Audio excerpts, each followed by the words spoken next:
I think there's about three reasons why the Sixers aren't the favorite to win the title, or even make it to the title, or even make it out the Eastern Conference. And that's one, our head coach. Brent Brown, he has to go. Two, the fact that we signed Al Horford and let Jimmy go.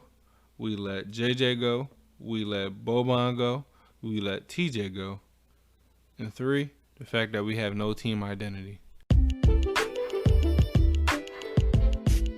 How's everybody doing? My name is Christopher Brown, and you're now listening to Sports Talk with Chris, and this is episode 2, my thoughts on the 76ers. Brent Brown. It's time for you to hit the road, Jack, and don't you come back no more. You're a bad head coach. And I had faith in you when you first got here, and it was trust the process.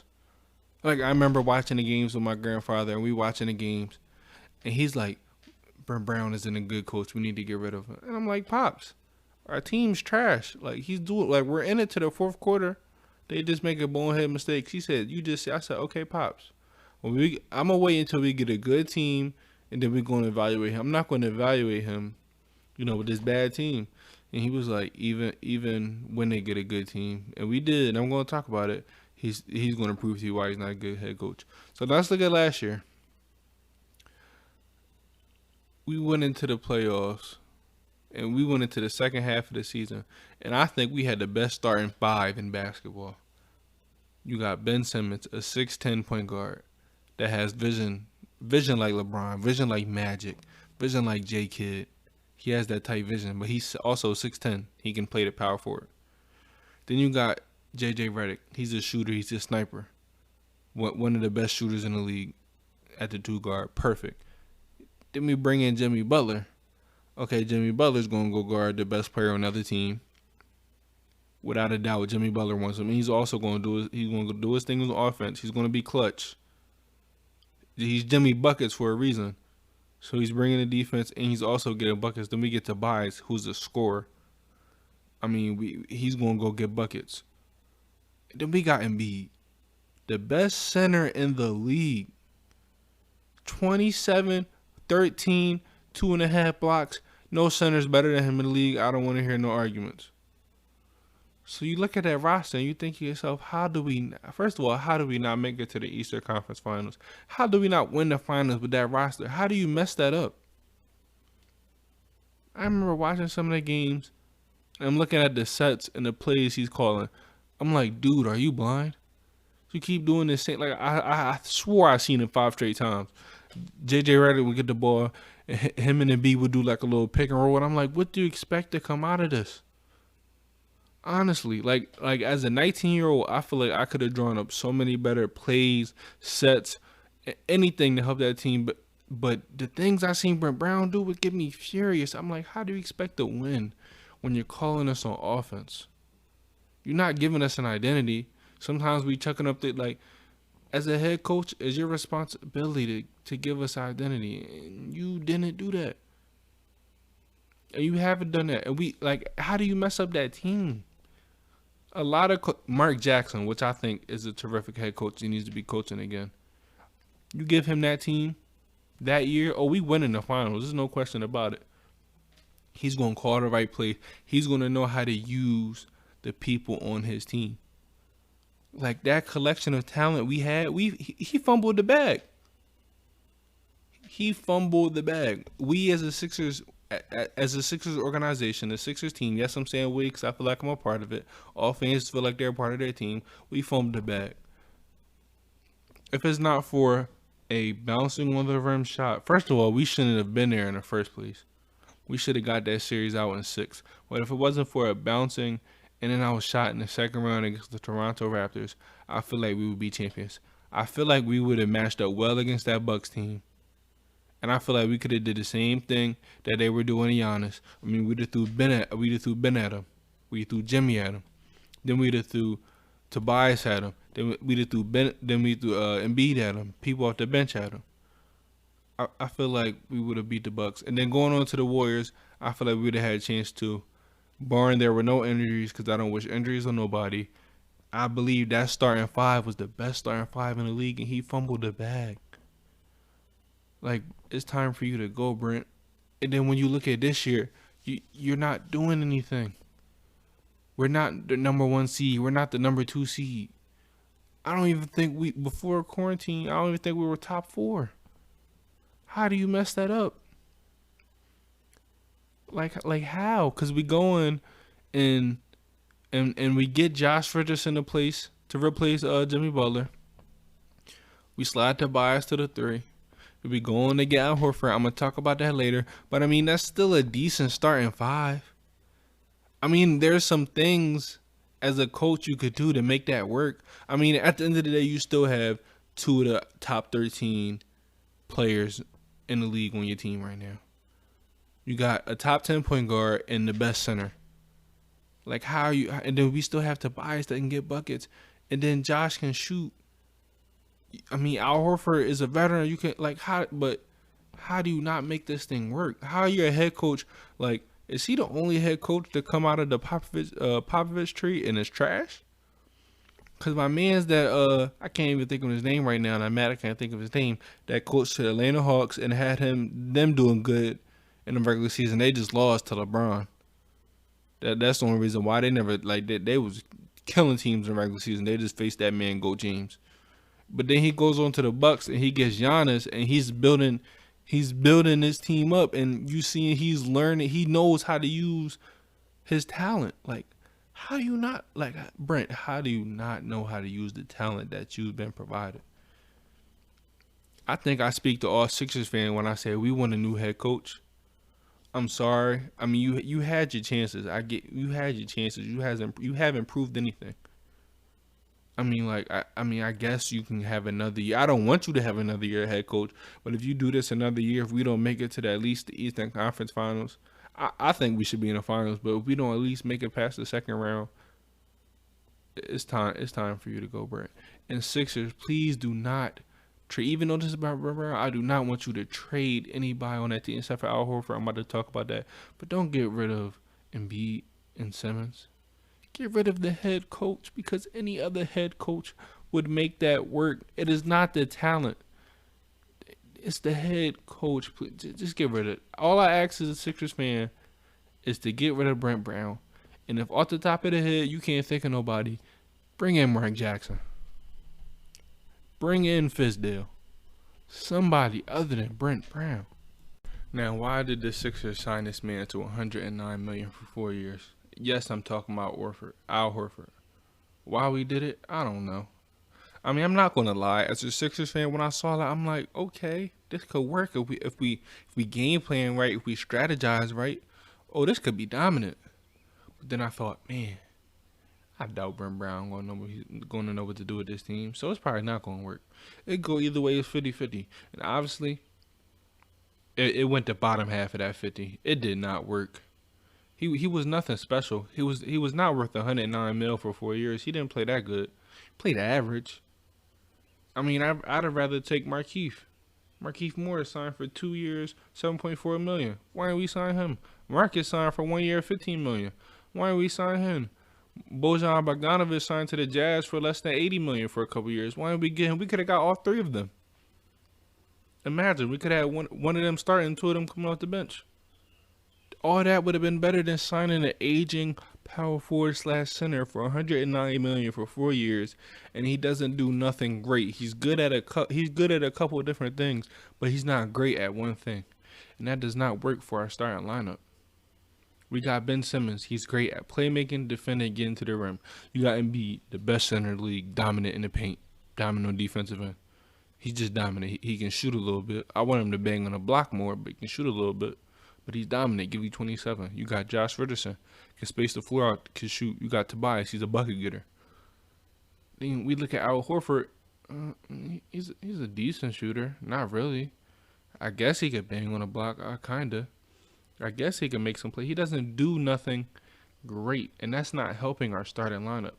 He works perfect more coming off the bench, but why would he come off the bench? And he's $109 million for 4 years. Like, we dropped the ball on that one. We need to get rid of him. In my ideal world, we need to find a way to try to get Kevin Love, because I know Kevin Love want to get out of there. Kevin Love will work perfect for this team. Not only can he bang on a block better than Al Horford, he can also shoot that rock better than Al Horford. You get what I'm saying? And he can play defense, and he can rebound. You know what I'm saying? So, like, why are we not looking to try to make that happen? Why are we not looking to try to just trade him away, get a 2-for-1, get a power forward that is a 3-and-D guy? You understand what I'm saying? Because that power forward needs to be able to shoot at a higher clip than him, because we can't afford to bring somebody in the starting lineup that's not a good shooter. We need to stretch the floor out. We need our 2, 3, and 4 need to be able to be shooters, so Embiid and Ben Simmons can work the paint, can work the inside out game. You get what I'm saying? So it's like, Al Horford, don't get me wrong, you're a good pro. You just don't work for the Sixers. I don't care. I'm not trying to sugarcoat it. I want you out the Sixers, man, because you're not helping us win. I mean, a part of it is your fault. Part of it is the head coaching staff, because they don't know how to utilize this team. But, I mean, if we get a shooter in there, a 3-and-D guy in there, it'd be just easier to navigate. So, Al Horford, you got to go. Sorry to break the news to you. We need a better power forward, and we need it now in order to win next year. Because this year, I mean, I don't know what we were going to do in the playoffs, because we couldn't find chemistry in the regular season. I don't know how that was going to work in the playoffs. So going into next year, we need to find a way to get rid of Al Horford and bring somebody in that can contribute to the team in ways that we need it. In order to be a great team in the NBA, you have to have a team identity. And that's something the Sixers really lack right now. I mean, all the good teams and all the past champions had a team identity. Whether it was defense, whether it was shooting, whether it was playing inside out, they had something that every night the opposing team knew that this one team right here was going to be great and excel at this one thing every game, no matter what. When I look at the Sixers, we're so inconsistent. We don't even know what we're going to do. One game we're a shooting team now. One game we're a defending team. One game we having 70 points in the paint. Like, pick a team identity so we can go out and we can announce our dominance in that. If it was up to me, I say, why not start on the defensive end? Let's be the best defensive team in the league. At least top 3. Without a doubt, we should be top 5. I mean, look at the roster we have right now. Ben Simmons can guard almost anybody in the court. Josh Richardson can guard the team's best ball handler. Joel Embiid, a force in the paint, great interior defender. Al Horford can hold his own, above average. Tobias Harris can hold his own. Why are we not a top? We don't, like, it's not like one person in our starting lineup lacks defense. They're all above average defenders. Not one of them is going to get killed. And if so, we could switch because we got so many good defenders. So there's no reason why we're not a top 3, top 5 defensive team in the league. I don't want to worry about offense for the team identity because Brent Brown doesn't know what the hell he's calling. He don't know how to use his talent. I mean, sometimes he tries to be a 3-point shooting team. For what? We don't have shooters, bro. All the shooters left because you're a terrible head coach. Call a spade a spade. All the shooters left. So why are we trying to be a 3-point shooting team? If anything, why don't we just funnel it inside and let everybody kill in the paint? I mean, like, what are you thinking on offense? So I don't want to worry about offense being a Sixers team identity because right now we don't know what we're doing on offense. We do something different almost every night. So it makes no sense. Focus on what you can control, the defense. The Sixers have so many good defenders. It just blows my mind. Like, we should have at least 2 people on either All-NBA second team or first team. At least 2 people from the Sixers should make the all-defensive squad. Whether it's Ben Simmons, Josh Richardson, or Embiid. 2 of them needs to make that squad because they're talented enough to do it. Every night, we need to be a dominant defensive team. That needs to be the team identity. If we want to be successful, which I know they want to, and I'm tired of, I want us to win. I've been a Sixers fan ever since I can remember, ever since I was born. I had season tickets almost all my life. I'm watching a game and I'm realizing how is Elton Brand not realizing this? How is the head coach not seeing that we have no team identity? So let's push for one. Let it be defense. Would you like? Obviously, like I'm saying, he don't know what he's doing on offense. So let it be defense. If we're dominant on defense, it can lead to offense.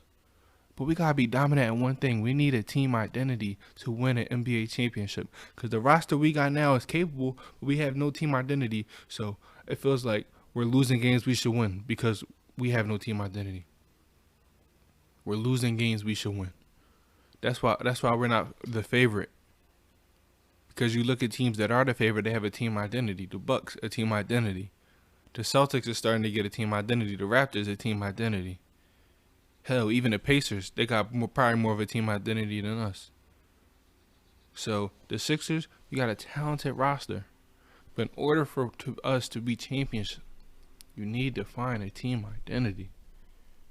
The last thing I want to say is to anybody out there, Sixers fans, non-Sixers fans, please stop saying that the Sixers need to get rid of either Joel Embiid or Ben Simmons, that they can't play together, because you're tripping. You're absolute crazy if you think they need to get rid of one of those two. They're both a top 20 player in this league. They both are. Joel Embiid is the best center in the game right now. Ben Simmons is a top 7 point guard in the game right now, and he hasn't even reached his full potential. He has not even tapped into it. Putting up 16, 8, and 9 at a point guard. He's 6'10". Why would you get rid of a talent like that? And then you're tripping to even consider where you should get rid of the best big man in the league right now. If I'm going to trade away Ben Simmons, I'm only taking people like Dame Lillard, LeBron James, Steph Curry, Kyrie Irving. And we all know that's not going to happen. I'm not taking anything less for him because he's one of those superstars. So why would I trade him for somebody that's not even close to his level? When I was seeing people saying, yeah, we should trade for D'Angelo Russell. Why? He doesn't play defense. He's not a good defender. Yeah, he's a good guard, but I don't want that. He not do the only thing different that he's doing. He's shooting the ball more than Ben. But it's not like he's putting up 30. He's not doing that. He's not getting more assists. Like why would you trade away Ben Simmons? Stop thinking that, bro. Stop. This man can go down as one of the best point guards of all time. Once he taps into his potential, the sky's the limit for him. So I don't want you to nip that in the bud right now. That's the last thing I'm going to say. Y'all need to stop thinking that we need to trade them to. You need to stop thinking that we can only keep one for us to win, because that's false. That is false. I want you to nip that in the bud and watch. In a couple years, when you see these guys as being one of the best duos in the league, probably the best duo in the league, and they're going to go down as one of the best duos of all time, you're going to think to yourself, man, why did I think we should get rid of one of them? Why did I think this wasn't going to work? You don't have patience. I understand. We went through trust the process. We trusted the process. Now we want results. The process ain't over. We still need one or two more pieces to get us over the hump. And when we get over that hump, we not coming back down. Because the roster is right there. But getting rid of Embiid or getting rid of Simmons is going to completely ruin it. We're going to have to go into another rebuild because there's no team's going to trade away their superstar. So why should we trade away ours for somebody that's not even on that level? Think about that. I want you to think about that. Who would you give Ben Simmons up to? Because I mean, if I'm not getting Dame, if I'm not getting Kyrie, I don't want that person I'm getting. If I ain't getting a top guard in the league, when I mean top 5. Nothing below him. And there's nobody I would trade Embiid unless I'm getting Anthony Davis. And I know the Lakers not making that. So I mean, why would you want to trade them if we're not getting nothing on that level or better? It makes no sense. Thank you all for listening to my podcast today. If you have any questions or you want to talk about what I discussed in this podcast, you can reach me at Instagram and Twitter at sportsw_Chris. sportsw_Chris. Thank you all for listening and stay tuned for future episodes. Peace.